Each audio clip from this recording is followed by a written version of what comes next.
আপনি একজন Facebook content creator. আজকের এই সময় রিচ ডাউন হওয়া একটি কমন সমস্যা। আপনি ফেসবুকে প্রতিদিন ভিডিও আপলোড করছেন, তবুও আপনার ফেসবুক রিচ গ্রো হচ্ছে না, দিন দিন ডাউন হয়ে যাচ্ছে। তো আজকের এই ভিডিওটি আপনার জন্য খুবই গুরুত্বপূর্ণ। আজকে আপনাদের লাইভ প্রুফ দেখিয়ে দেবো কিভাবে আপনার রিচ আপ করবেন। তো চলুন কিভাবে করবেন দেখিয়ে দেই। তো ভিডিওটি দেখার আগে ভিডিওটি একটি লাইক করবেন, ভালো লাগলে অবশ্যই শেয়ার করে দেবেন।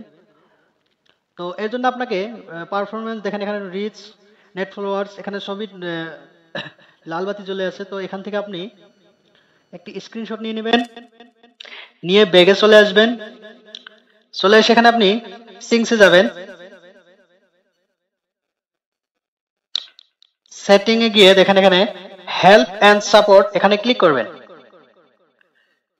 ক্লিক করে এখানে রিপোর্ট এ প্রবলেম, এখানে ক্লিক করবেন। ক্লিক করে continue to report A problem, এখানে ক্লিক করে দেবেন।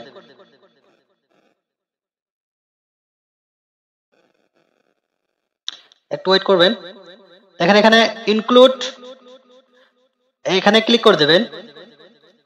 ক্লিক করে এখানে আপনি আপনার পেজ বা প্রোফাইল, আপনি পেজ চালালে পেজ সিলেক্ট করে নেবেন, আপনার প্রোফাইল হলে প্রোফাইল সিলেক্ট করে নেবেন। আমার যেহেতু প্রোফাইল, আমি প্রফেশনাল মুড অন করে রেখেছি, সো আমি প্রোফাইলটি ক্লিক করে এখানে দেখেন ডিসক্রাইব দ্য ইস্যু, এখানে আপনি একটি অ্যাপ্লাই করে দেবেন, কিছু লিখবেন।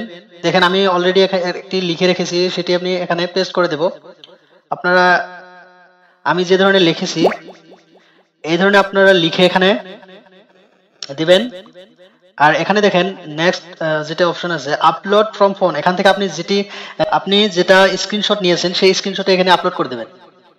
করে দেখেন এই ইন্টারফেস, দেখেন এই ইন্টারফেসে এখানে ক্লিক করে আপনি রিপোর্ট করে দেবেন। একটু ওয়েট করবেন।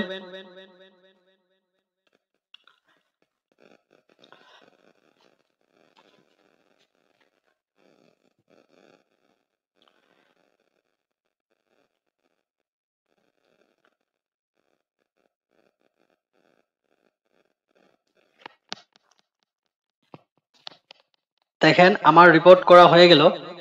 তো এইভাবে আপনারা আপনার ফেসবুক বা ফেসবুক পেজে এইভাবে আপনারা রিপোর্ট করে দেবেন। যদি আপনারা কন্টিনিউ ভিডিও আপলোড করে থাকেন, আর এর জন্য আপনাকে কন্টিনিউ ভিডিও আপলোড করে থাকতে হবে, তবেই আপনার প্রবলেম ফেসবুক টিম সলভ করে দেবে। সো এইভাবে আপনারা রিপোর্ট করবেন।